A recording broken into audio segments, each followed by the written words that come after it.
कि भाई उसका ब्याह हुआ और उसके पास मैसेज आता है कि आपको युद्ध करने के लिए जाना है। फिर युद्ध करने के लिए जाता है, बैकग्राउंड में म्यूजिक चलता है, जाते हुए लम्हों जरा ठहरो जरा ठहरो, गाना सुना होगा। हालांकि आप बॉर्डर मूवी देखोगे तो सुनील शेट्टी का जो कैरेक्टर है वो मर जाता है लास्ट के अंदर, लेकिन वास्तव में जो कैरेक्टर था वो अपने जिंदा थे। भैरू सिंह जी वो अभी मरे हैं 2 साल पहले, 2-2.5 साल पहले डेथ हुई थी, तो अखबार में आया भी था उनके बारे में बड़ा सा। तो यह वैसा मैसेज सुनील शेट्टी के पास है, यह मैसेज किसके पास में है? रतन सिंह चुंडावत के पास। और रतन सिंह चुंडावत ने कहा मैं नहीं जाऊंगा लड़ाई करने, राज सिंह के ब्याह के चक्कर में मेरा ब्याह क्यों खराब कर? हमारे घर में शुभ दिन है, मेरा आज ब्याह हुआ है और आप मेरे को मैसेज दे रहे हो युद्ध करने के लिए जाओ, बाकी सेना मर गई क्या तुम्हारी? बाकी नहीं कर सकते क्या लड़ाई? ये बात उसकी रानी को पता चली। रानी का नाम क्या था? सलेखा। उसने समझाया कि नहीं, तुम सलुम्बर के चुंडावत हो, कभी तुम्हारे पूर्वज वे थे चुंडा, उन्होंने कहा था कि मैं मेवाड़ का राजा नहीं बनूंगा, मेवाड़ का राजा मोकल बनेगा। कौन बनेगा? और तब सब लोगों ने कहा था कि अच्छा, यदि मोकल को चुंडा राजा बना रहे तो चुंडा को क्या दिया जाए? सलुम्बर। और कहा गया सलुम्बर का सामंत हमेशा मेवाड़ की सेना का, इसलिए तुम्हें अधिकार है कि चुंडा जी ने त्याग किया था। इसलिए हर बार हरावल में सलुम्बर जाता है, हर बार सेनापति सलुम्बर के सामंत होते हैं। यदि तुम नहीं गए तो तुमसे अधिकार छीन लिया जाएगा। आने वाली पीढ़ियां इस बात के लिए थू थू करेगी कि बीच में हमारा एक दादा परदादा बेलखना हो गया था, उसके चक्कर में हमारे से हरावल का अधिकार छीन लिया गया। तुम्हें जाना चाहिए, देश की रक्षा से बड़ी कोई भी बात होती नहीं। शादी ब्याह प्रेम प्यार ये सब चलते रहते हैं, देश सब सबसे बड़ा है, कर्तव्य से बढ़कर कोई भी चीज होती नहीं, ये तुम्हारी ड्यूटी है, फर्ज निभाओ तुम। वो समझाती रतन सिंह चुंडावत, कहता भाई ठीक है। अगले दिन रतन सिंह चुंडावत अपने घोड़े लेकर रवाना होता, अपनी सेना लेकर रवाना होता है। जैसे उस रानी का महल आता है, क्या नाम है रानी का? उसका महल आता है तो उसका घोड़ा रुक ही जाता है वहां पर।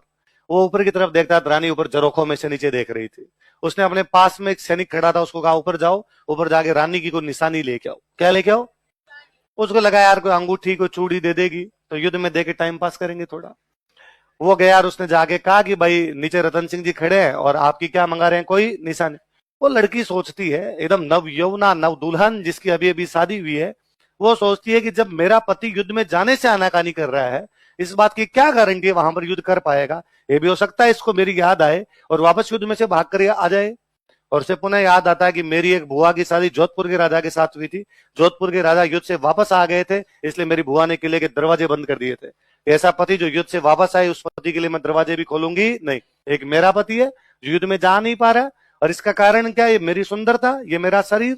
और यदि मेरी सुंदरता मेरा शरीर देश की रक्षा में बाधक बनता है, देश की रक्षा के कर्तव्य में बाधक बनता है, तो दुनिया पिघल रही है। फिर इस सुंदरता का, इस शरीर का कोई भी मतलब ही नहीं है। और मेरा पति यदि मेरी वजह से नहीं जा पा रहा है तो मुझे जिंदा रहने की कोई अधिकार नहीं। वो अपना सिर काट के दे देती है। चुंडावत मांगी सेनानी, सर काट दे दियो सतड़ा। चुंडावत ने क्या मांगी थी? सेनानी। राजस्थानी भाषा में निशानी को क्या बोलते हैं? तो सतरानी ने क्या काट के दे दिया? हमने उस महिला के प्रति पूरा सम्मान दिखाया। राजस्थान पुलिस की महिला बटालियन का नाम हाड़ी रानी बटालियन है। कौन सी बटालियन है? हमारे कवि वे मेघराज मुकुल, क्या नाम था? उन्होंने कविता लिखी सेनानी। कौन सी कविता लिखी? राज सिंह जी आराम से चारुमती से शादी करते हैं। इधर रतन सिंह चुंडावत के पास जैसे वो निशानी लेके पहुंचा तो रतन सिंह चुंडावत के भी होश फाकता हो गया, उसको लगा गलती तो कर दी मैंने। और वो उसका ये गर्दन गर्दन लेके गया था, तो उसके जो बाल थे सले कमर के, उन बालों को अपने आप बांध लेता है। अजमेर वाले युद्ध में रतन सिंह चुंडावत इतना भयंकर लड़ता है कि औरंगजेब की सेना को अजमेर से इंच क्रॉस नहीं करने देता। इस युद्ध में काम आता है वो। कालांतर में राज सिंह जी एक दिन चारुमती को राजसमंद झील की पाल पर बैठकर ये बातें बताते हैं कि हमारी शादी से पहले क्या क्या घटनाएं हुई थी। और राज सिंह जी बताते हैं और रतन सिंह चुंडावत इस युद्ध में लड़ता हुआ मारा गया। और चारुमती पूछे तो फिर क्या हुआ? राज सिंह जी कहते हैं इसलिए हम दोनों साथ बैठे हैं। उस युद्ध के अंदर यदि वो दोनों ये हिम्मत या बहादुरी नहीं दिखाते और रानी ये कह देती कि ठीक है मत जाओ प्लीजन, क्या करोगे अपने जाके, अपना ही ब्याह हुआ है, राज सिंह जी का ब्याह हो जाएगा, अपने बिना कौन सा ब्याह होगा नहीं, तो शायद राज सिंह चारुमती की शादी नहीं होती। शायद सलुम्बर वालों की वीरता की कहानियां हम इस प्रकार से पढ़ते नहीं। महिलाओं के बेहद बलिदान है। मैं